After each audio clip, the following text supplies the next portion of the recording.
students who join my online training sessions with me tell one problem they face.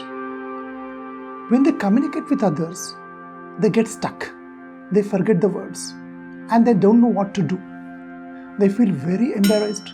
They feel very shy, and then they do what is usually done. They change the language and speak in their familiar language. Today in this video, I'm going to handle this very important topic. When you forget words, when you get stuck, how to handle it? Well, this video is all about psychoanalysis. This video is all about our thinking. This video is not about grammar, or this video is not about tenses or building your vocabulary, but this video is all about how you think. I believe that communication is connected with your psychology. English speaking is connected with the way you think. It is more about your thinking and less about your English. This video will clarify everything about this situation and how to handle this situation. Have some patience, watch this video till end. I'm sure that you will be happy after watching the video and not repent about this. So let's start.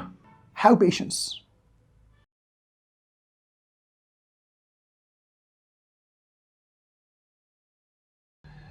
Okay, now I will prove my point with one example. With a real example actually. Consider there are two people. We will call as person Mr. A, or we will call him as Mr. Confident. Mr. Confident and Mr. Perfect. Both of them are average in English, normal in English.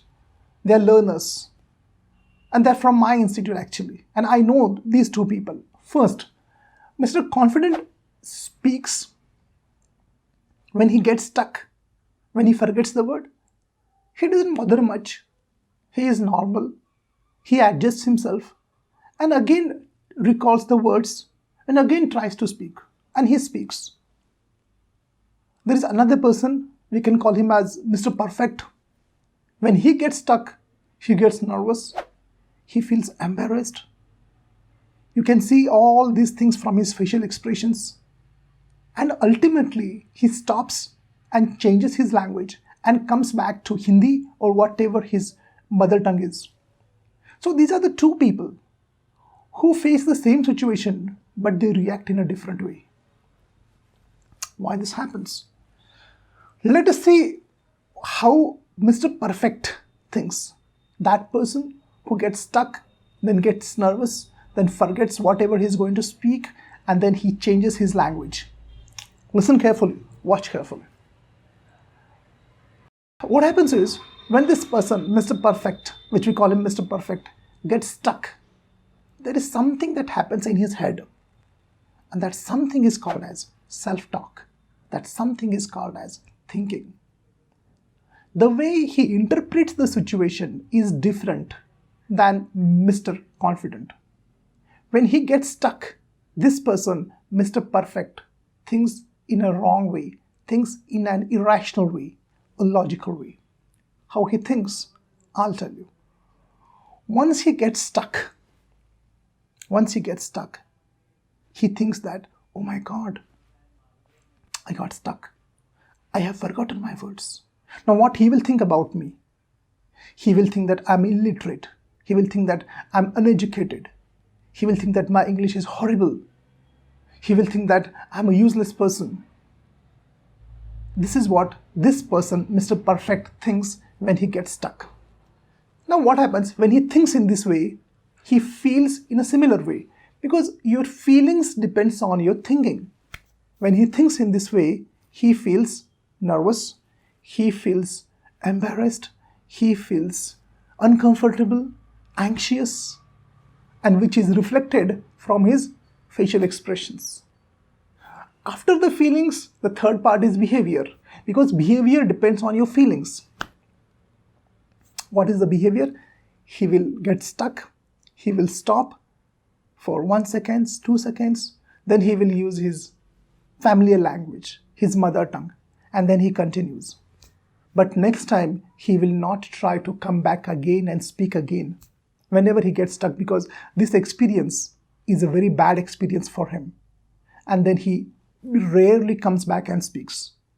This is what happens with Mr. Perfect. Now listen carefully how this Mr. Perfect is making errors in thinking. I told you at the beginning of the video, English communication is all about your mindset. It is more about your thinking and less about actual English. Listen carefully. See what I want to say is, this person, Mr.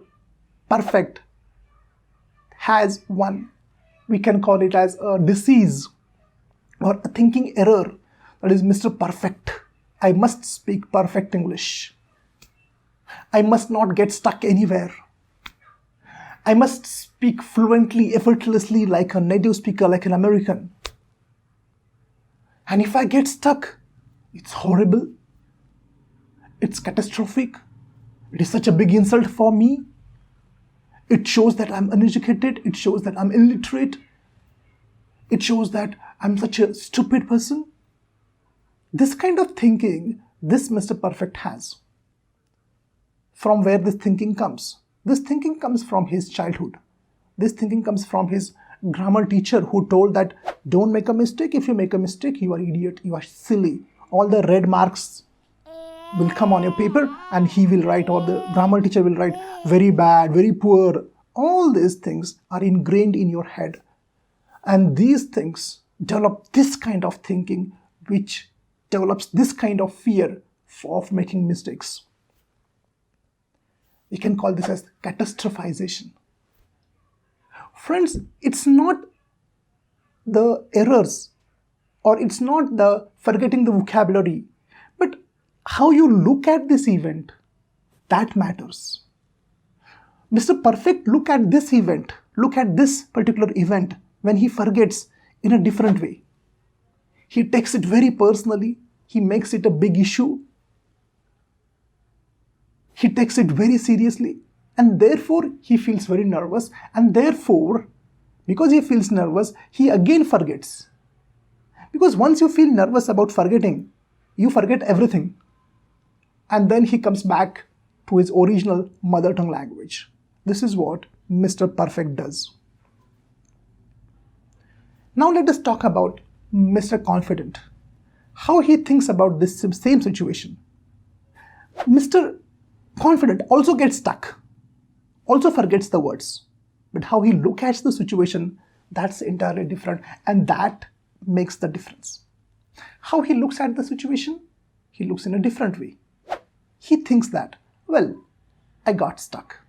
No problem. It's a minor mistake. He thinks that English is only a language to express myself, express my feelings. It's not any art to master like a piano. He thinks that, well, if I get stuck, this does not mean I'm uneducated, I'm illiterate, I'm inferior to someone else. Because he does not connect English with intelligence. He just takes English as a language, not more than that. So this Mr. Confident speaks confidently. Even when he gets stuck, he bounces back. He stops there when he gets stuck, thinks of alternative word, alternative sentence in English and speaks in English, continues his language. He does not change his language from English to mother tongue, does not adjust. And he feels very comfortable. I mean, he just feels like it's just an inconvenience. He does not make it as a catastrophe. He does not make it as horrible. He does not make it as a prestige issue. Because he feels like, he believes that English is only a tool. What is more important is my attitude. What is more important is the way I work. English is a tool to express my work to others, to express my ideas to others. That's all. And that's the reason why Mr. Confident stays confident. Dear friends, these are two people. You analyze in which category you are. Are you like Mr. Perfect, who is chasing perfection and getting nervous when he gets stuck? Or are you like Mr. Confident, who is calm, relaxed, composed? Whenever he gets stuck, he doesn't make it as a prestige issue. He doesn't make it as a big failure. You decide what you want to do. You want to be like Mr. Confident? Then you have to change the way you look at the event. You look at that incident when you get stuck. When you change the way you look at the event changes. Your reaction to the event changes. And even when you get stuck, you don't feel too bad about it, too guilty about it. You come back and again communicate. So, dear friends, I want you to write down in the comments that I am Mr. Confident. I am Mr. Confident. This is what you have to write in the comments. And next time, when you get stuck, when you forget the words, when you make any mistake also, think about this video. Don't change the language. Stick with English. Forget about the other person's reaction. He will react in a positive way or negative way. But his reaction you can't control. It is in his control. You can control your reaction. How you are going to react to his reaction. It is entirely in your hand. Well, this kind of tips, this kind of psychological hacks I share on my Instagram, I share on my Facebook. You can follow me there also. A lot of good things are there.